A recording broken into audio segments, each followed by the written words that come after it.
Our next question comes from I am him 32, and it reads, "Hi gang, I know you are mostly a Kung Fu channel, but quick question. What do you think is the best Japanese inspired TV show right now? Love your content." Thank you so much. We really appreciate that. I am him. So first of all, yes, we are primarily a Kung Fu channel, but we like to think that we love all of martial arts. So we take all kinds of questions around here. So no problem. Thanks for the question. We appreciate it. So if we're talking about Japanese shows, because this is actually a great question,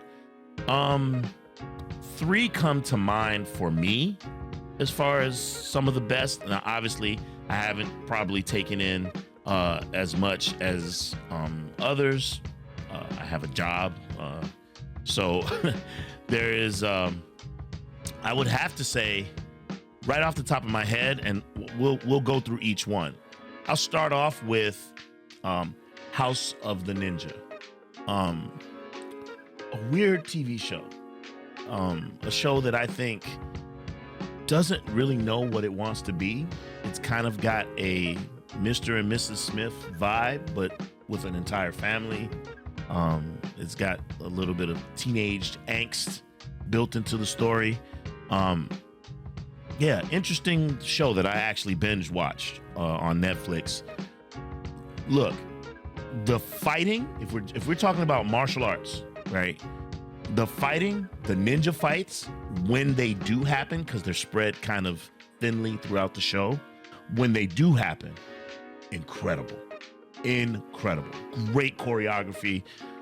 Oh my God, it's so different than Chinese Kung Fu and Wushu, but it's so dope. So the fights are excellent. The story, I don't like that.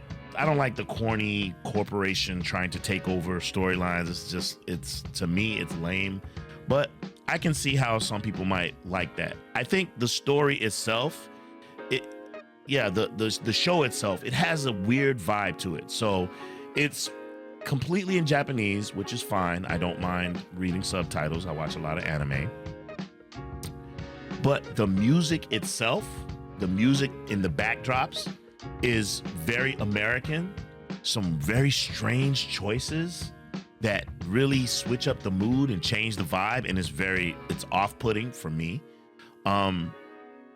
Yeah, the show is very weird, but there's some cool concepts in the show. I like that everyone in this particular family of ninjas, everyone has skills. The mom, the dad, the younger sister, even the grandma has got skills. I think the only one who doesn't have any skill is the youngest, the child. I don't know if he's maybe 9 or 10 years old, but spoilers, by the end of the show, they begin his training. So I don't know if they're gonna do a season 2. Maybe they'll age him up a little bit and maybe he'll get into the mix as well. But probably the weakest of the three that I'm thinking of in my mind. So that's House of the Ninja. Let's go now to the elephant in the room, right? Shogun. When I was growing up in the 80s, the Shogun TV miniseries was must-watch TV.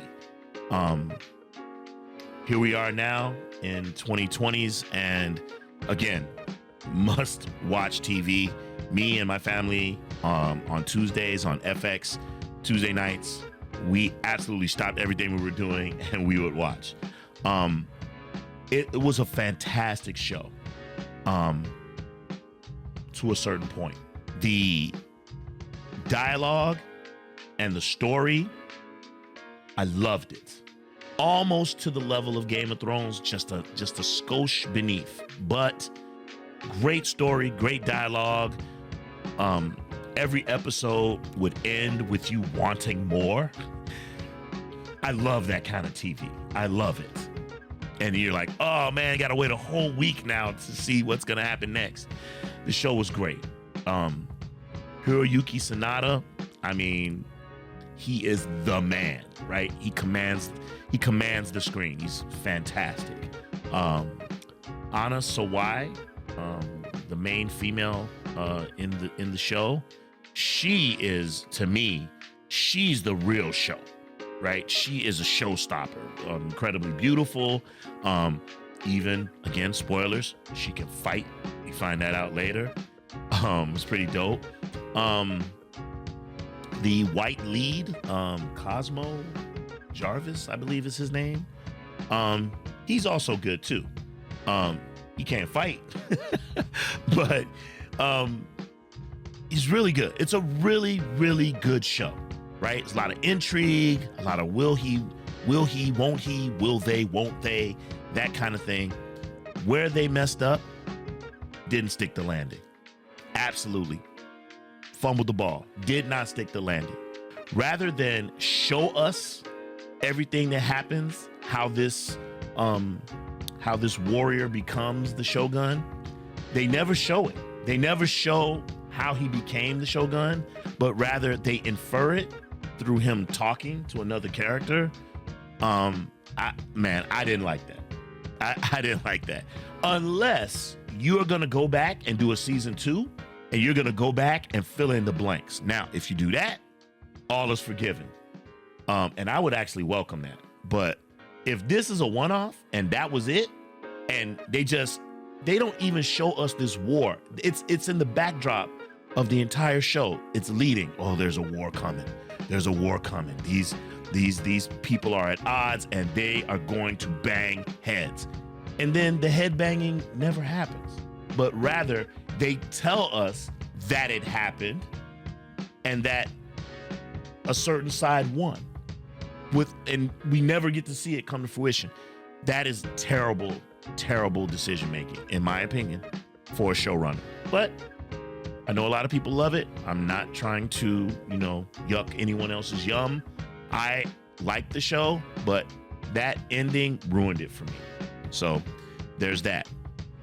The real gem that I think is Japanese inspired television is a little anime called Blue-Eyed Samurai. Blue-Eyed Samurai is fire, right? It's a dope show. And you don't have to like anime to appreciate it. It's dope. It's a revenge flick. It's set in the Edo period, right? So you get samurai, you get ronin, you get ninjas, you get all that. It is dope. And the crazy part is that the protagonist, and this is a thing because right now we're going through this DEI period, and it's, some people would argue that it's ruining a lot of shows. People are saying it's ruining Marvel, ruining DC, things of that nature. But this show, they get it right because the protagonist is female and the protagonist is half white. Thus the title, Blue-Eyed Samurai. Oh, it's so good. It's so good. I absolutely recommend that you watch it. Sorry, my throat is going crazy right now. Gonna get a little bit of this fire water. Sorry. It is absolutely fantastic. And you owe it to yourself to watch it. I watched it in one sitting. I binge watched the entire show, and it is fantastic. And I am really hoping that they decide to bring it back. I'm pretty sure they will. It is fantastic. The animation is it's different, but really, really good. The storytelling is fantastic, and the action is superb. I like my heroes to be able to get hurt, right? It's probably one of the problems that I have with all of these versions of Superman, where he doesn't ever really get hurt or show pain. I like my heroes to get punched or get hurt or to bleed and things like that.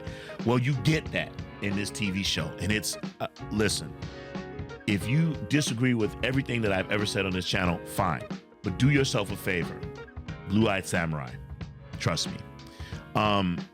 This is a great question. I know there's countless other Japanese inspired shows that I haven't seen, so I have to just go off of the handful that I have seen. That's my list. What's your list comment below and let us know. I absolutely love this question. I am him 32. We really appreciate it. Thank you so much. Let's move on to the next question. Let's go.